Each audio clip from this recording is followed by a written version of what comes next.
ಸರ್ಕಾರ ತೆಗೆದುಕೊಂಡಿರುವ ಮಹಿಳೆಯರ ಮೀಸಲಾತಿ ಅತ್ಯಂತ ಗಮನಾರ್ಹವಾದದ್ದು ಮತ್ತು ನಾರಿ ಶಕ್ತಿ ಮೂಲಕ ಸಬಲೀಕೃತ ಸಮಾಜ ಕಟ್ಟಲು ಸಾಧ್ಯ.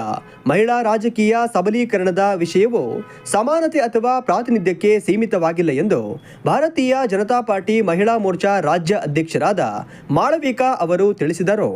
ಬಹಳ ದೊಡ್ಡ ತೀರ್ಮಾನ ಏನು ಅಂದ್ರೆ ಫಾಸ್ಟ್ ಟ್ರ್ಯಾಕ್ ಕೋರ್ಟ್ಸ್ ನಮ್ಮಲ್ಲಿ ಏನಾಗುತ್ತೆ, ಕಂಪ್ಲೇಂಟ್ ಕೊಡಕ್ಕೆ ಹಿಂಜರಿಕೆ, ಕಂಪ್ಲೇಂಟ್ ಕೊಟ್ಟ ಮೇಲೆ ಕ್ರಮ ಜರುಗಲ್ಲ, ಕ್ರಮ ಜರುಗಿದ್ರು ಕೋರ್ಟ್ಗೆ ಹೋದಾಗ ನಾನು ಲಾಯರ್ ಆಗಿರೋ ಹೊತ್ತಿಗೆ ಹೇಳ್ತಾ ಇದ್ದೀನಿ, ಟ್ರಯಲ್ ನಡೆಯಲ್ಲ, ಟ್ರಯಲ್ ನಡೆದಾಗ ಕೇಸ್ ಬಿದ್ದೋಗುತ್ತೆ. ಸಾಕ್ಷಿ ಬಿಜೆಪಿ ಮಹಿಳಾ ಮೋರ್ಚಾ ವತಿಯಿಂದ ಚಿಕ್ಕಮಗಳೂರು ನಗರದ ಪಾಂಚಜನ್ಯ ಕಚೇರಿಯಲ್ಲಿ ಆಯೋಜಿಸಿದ ನಾರಿ ಶಕ್ತಿ ವಂದನಾ ಕಾರ್ಯಕ್ರಮಕ್ಕೆ ಮುಖ್ಯ ಅತಿಥಿಗಳಾಗಿ ಆಗಮಿಸಿ ಕಾರ್ಯಕ್ರಮ ಉದ್ಘಾಟಿಸಿ ಕಾರ್ಯಕರ್ತರನ್ನುದ್ದೇಶಿಸಿ ಮಾತನಾಡಿದ ಅವರು, ನಾರಿ ಶಕ್ತಿ ವಂದನಾ ಕಾಯ್ದೆ 2023 ಸೆಪ್ಟೆಂಬರ್ 2023ರಲ್ಲಿ ಅಂಗೀಕರಿಸಲಾದ ಸಾಂವಿಧಾನಿಕ ತಿದ್ದುಪಡಿಯು ಲೋಕಸಭೆ, ರಾಜ್ಯ ಶಾಸಕಾಂಗ ಸಭೆಗಳು ಮತ್ತು ದೆಹಲಿ ಶಾಸಕಾಂಗ ಸಭೆಯಲ್ಲಿ ಮಹಿಳೆಯರಿಗೆ 1/3 ಸ್ಥಾನಗಳನ್ನು ಮೀಸಲಿಡುವುದನ್ನು ಖಚಿತಪಡಿಸಿದೆ.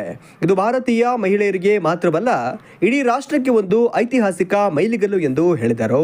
ನೋಡ್ಕೊಂಡೆ ಬೃಹದೀಶ್ವರನ್ ನೋಡಕ್ ಹೋಗ್ಬೇಕು. ವಾರಾಹಿ ಅನ್ನೋಳು ಶಕ್ತಿ ದೇವತೆ, ಈ ದಶಮಹಾವಿದ್ಯೆ ಅಂತ ಹೇಳ್ತಾರಲ್ಲ, ಆ ತರದ ಶಕ್ತಿ ದೇವತೆ ವಾರಾಹಿ. ಈ ವಾರಾಹಿಯನ್ನ ಯಾರು ಪೂಜೆ ಮಾಡಿ ಯುದ್ಧಕ್ಕೆ ಹೋಗ್ತಾ ಇದ್ರು ಅಂದ್ರೆ ಆ ತಂಜಾವೂರಿನ ಬೃಹದೀಶ್ವರನ್ನ ನಿರ್ಮಾಣ ಮಾಡದಂತಹ ದಶಕಗಳ ಕಾಲ ದಕ್ಷಿಣ ಭಾರತದಲ್ಲಿ ತನ್ನ ಸಾಮ್ರಾಜ್ಯವನ್ನ ನಿಲ್ಲಿಸಿದಂತಹ ರಾಜರಾಜ ಚೋಳ ಅವನೇನ್ ಮಾಡ್ತಾನೆ, ವಾರಾಹಿ ನಮಸ್ಕಾರ ಮಾಡ್ಬಿಟ್ಟು ಯುದ್ಧಕ್ಕೆ ಹೋಗ್ತಾನೆ. ಅದೇ ರೀತಿಯಾಗಿ ಶಿವಾಜಿ ಮಹಾರಾಜ್ ಬಗ್ಗೆ ನಾವು ಕೇಳ್ತೀವಿ ಅಲ್ವಾ, ತುಳಜಾ ಭವಾನಿನ ಪ್ರಾರ್ಥನೆ ಮಾಡ್ಕೊಂಡೆ ಅವರು ಯಾವುದೇ ಯುದ್ಧಕ್ಕೆ ಹೋಗ್ತಾ ಇದ್ದಿದ್ದು. ಕದಂಬರ ಬಗ್ಗೆ ನಾವು ಕೇಳ್ತೀವಿ, ಅವರು ಭುವನೇಶ್ವರಿಗೆ ನಮಸ್ಕಾರ ಮಾಡಿ ತೆರಳ್ತಾ ಇದ್ದಿದ್ದು ಯಾವುದಾದ್ರೂ ಒಂದು ದೊಡ್ಡ ಸಾಹಸದ ಕೆಲಸ ಮಾಡೋದು. ಹೀಗೆ ಇತಿಹಾಸದ ಭಕ್ತಿ ಯಾವುದೋ ಒಂದು ಶಕ್ತಿ ದೇವತೆಯ ಆರಾಧನೆ ಮಾಡಿಕೊಂಡೆ ಅವತ್ತಿನ ರಾಜಕಾರಣವನ್ನ ಎಲ್ಲರೂ ಮಾಡಿದ್ರು. ಎಲ್ಲಾ ರಾಜ ಮಹಾರಾಜರು, ಸಾಮ್ರಾಟರು ಎಲ್ಲರೂ. ಇವತ್ತಿಗೂ ಅದು ನಮ್ಮಲ್ಲಿ ಪ್ರತಿ ಇದೆ. ಏನು ಅಂದ್ರೆ ಶಕ್ತಿ ದೇವತೆಯ ಆರಾಧನೆ. ಶಾಕ್ತರು ಅಂತ ಕರೀತಾರೆ ಅವರು. ನಮ್ಮಲ್ಲಿ ಅನೇಕ ರಾಜಕಾರಣಿಗಳು ಶಾಕ್ತರು.